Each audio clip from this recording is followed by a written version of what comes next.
I think the show has lasted so long because it's really hopeful, it's incredibly wholesome, and it makes you feel good when you watch it. I mean, especially when my team does something miraculous, it makes you feel really good. And I think it's just one of those shows that, means a lot to people. And the longer it's on TV, the more they love it. And I'm so proud to be a part of it and to be a part of this Voice family.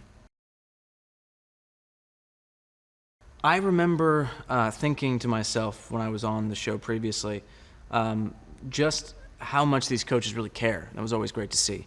One of the things I learned early on was that you really have a unique opportunity as a coach to help these incredible artists who really are on the biggest stage of their life in whatever way you can propel them into the next chapter of their musical journey. And it's a big responsibility, but it's also incredible to see the growth in that short amount of time from the blind auditions to the next rounds of this competition. And it's just a really special thing. It's so unique to the show. I think the thing that makes this season's blind audition so memorable is it was my first season doing the virtual audience.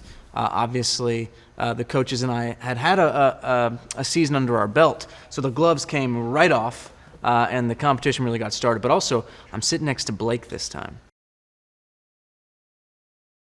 Well, I'll just say this, I'm a fast learner, and I approach this season with a fire in my eyes. And you know what, I'm letting them all think I'm just here to have fun, but the reality is I'm here to win. In the absence of any human contact, obviously, with this pandemic still being a major factor in all of our lives, we all kind of came up with different ways to connect with the people that join our teams. And after last season, the last season that I did, Nick's notes kind of took on a life of their own. They've been incredibly helpful to me over the years, and I'm happy to now share that with Team Nick with their own Nick's notes. I think one of the things that is so important is to spend that time with your team.